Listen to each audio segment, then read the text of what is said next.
Big boss ഞായറാഴ്ചത്തെ episode ലാലേട്ടൻ വന്നിട്ട് പറഞ്ഞു BB award നല്ല ഒരു ഗെയിമായിരുന്നു.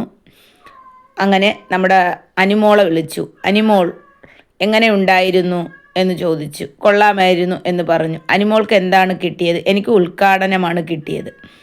അതെന്താ എല്ലാവരും ഉദ്ഘാടനം തിരഞ്ഞെടുത്തത് അനിമോളെ? അത് ഞാൻ ഇവിടെ വരുന്നതിന് മുമ്പ് ഉദ്ഘാടനത്തിന് പോയത് കൊണ്ടായിരിക്കും അവർ എനിക്ക് ഉദ്ഘാടനം തിരഞ്ഞെടുത്ത്. എന്തുകൊണ്ട് മൊത്തവും ഫില്ല് ചെയ്തില്ല എന്ന് അനിമോളോട് ചോദിച്ചു. അനിമോൾ പറഞ്ഞു, അതിൽ ചൂല് കൊണ്ടടിക്കാൻ എനിക്ക് ആഗ്രഹം ഇവിടെ ആരുമില്ല. അങ്ങനെ ആരെയും എനിക്ക് ചൂല് കൊണ്ടടിക്കാൻ ആഗ്രഹമില്ല.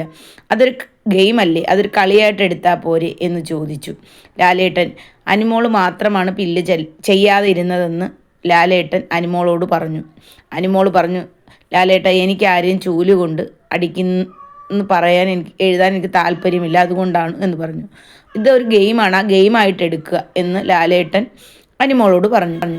പിന്നെ അനീഷിനെ വിളിച്ചു. അനീഷിന് എത്ര എണ്ണം കിട്ടിയെന്ന് ചോദിച്ചു. അത് 4 എണ്ണം കിട്ടിയെന്ന് പറഞ്ഞു. അങ്ങനെ അനീഷിൻ്റെ കാര്യങ്ങളൊക്കെ പറഞ്ഞു. പിന്നെ ലാലേട്ടൻ ലക്ഷ്മിയെ വിളിച്ചു. ലക്ഷ്മിക്ക് എത്ര അവാർഡ് കിട്ടി? ഇനി 2 അവാർഡ് കിട്ടി. നാട്ടുകാർ ചൂലുമായിട്ട് അടിക്കാൻ നിൽക്കുന്നത്. പിന്നെ ആരും കണ്ടാൽ മൈൻഡ് ചെയ്യില്ല എന്ന് ലക്ഷ്മി പറഞ്ഞു. അങ്ങനെ 2 അവാർഡ് കിട്ടി എന്ന് ലാലേട്ടൻ്റെ അടുത്ത് പറഞ്ഞു. ലാലേട്ടൻ ചിരിച്ചു, കൊള്ളാലോ എന്ന് പറഞ്ഞു. പിന്നെ വിളിച്ചത് ഷാനവാസിന് എത്ര അവാർഡ് കിട്ടി? അത് എനിക്ക് 3 അവാർഡ് കിട്ടി. എന്നെ ഇവിടെ നിന്ന് ഇറങ്ങിയാൽ ആരും ഉദ്ഘാടനത്തിനൊന്നും വിളിക്കില്ല എന്ന് ലാലേട്ടൻ്റെ അടുത്ത് പറഞ്ഞു. അങ്ങനെ ലാലേട്ടൻ ചിരിച്ചു. അങ്ങനെ ലാലേട്ടൻ ഓരോരുത്തരെയായി വിളിച്ച് അവാർഡ് കിട്ടിയത് ചോദിച്ചു. അങ്ങനെ ഓരോരുത്തർ പറഞ്ഞു. അങ്ങനെ ചിരിയും കളിയൊക്കെ ആയിരുന്നു. അതിനുശേഷം ഒരു ബൗളിൽ കുറച്ച് പേപ്പറിൽ എഴുതിയിട്ടിട്ടുണ്ടായിരുന്നു. അനിമോളുടെ അടുത്ത് പറഞ്ഞു, അതിൽ എഴുതിയിട്ടേക്കുന്ന ഓരോ പേപ്പർ എടുത്ത് അനിമോൾ വായിക്കണം എന്ന് പറഞ്ഞു. അങ്ങനെ അനിമോൾ ഒരെണ്ണം എടുത്ത് വായിച്ചു. കറുത്തമ്മ സിനിമയിലെ പറ്റിയായിരുന്നു. അത് ആരോടെങ്കിലും അഭിനയിച്ച് കാണിക്കണം എന്ന് അനിമോളോട് പറഞ്ഞു. അപ്പോൾ അനിമോൾ വിളിക്കാൻ നിന്നപ്പോൾ ലാലേട്ടൻ തന്നെ നമ്മുടെ ആര്യനെ വിളിച്ചു. ആര്യൻ വരൂ, അഭിനയിക്കാൻ പറഞ്ഞു.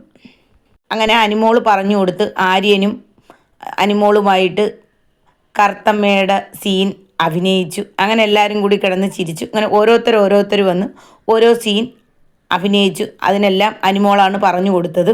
പിന്നെ കാണിച്ചത് എവിഷനായിരുന്നു. ആ എവിഷനിൽ നമ്മുടെ ജിസിൻ പുറത്താവുകയാണ്. പക്ഷെ നല്ലൊരു കളിക്കാരനായിരുന്നു കേട്ടോ. ജിഷിൻ ഇപ്പോഴേ പുറത്ത് പോകണ്ടായിരുന്നു, നല്ലതുപോലെ കളിക്കുകയായിരുന്നു. പക്ഷേ എന്തോ ജിഷിൻ്റെ സമയദോഷമായിരിക്കും ജിഷിൻ പുറത്തു പോയി. വല്ലാത്ത വിഷമമായി. നല്ലൊരു കളിക്കാരനായിരുന്നു. അതിനുശേഷം പുറത്തു പോയത് അഭിലാഷ്. അങ്ങനെ 2 എവിഷനാണ് ഇന്നലെ നടന്നത്. അഭിലാഷും പുറത്തു പോയി. ജിഷിൻ പോകേണ്ട ആളല്ലായിരുന്നു. ഒന്നീ ലക്ഷ്മിയോ ബാബു മോനോ പോകണം. ഇവർ 2 പേരും അവിടെ കളിക്കുന്നതേയില്ല. പക്ഷേ നല്ല ഇതുപോലെ കളിക്കുന്ന ജിഷിനെയൊക്കെ പുറത്തു പോയത് വല്ലാത്ത വിഷമമായിപ്പോയി.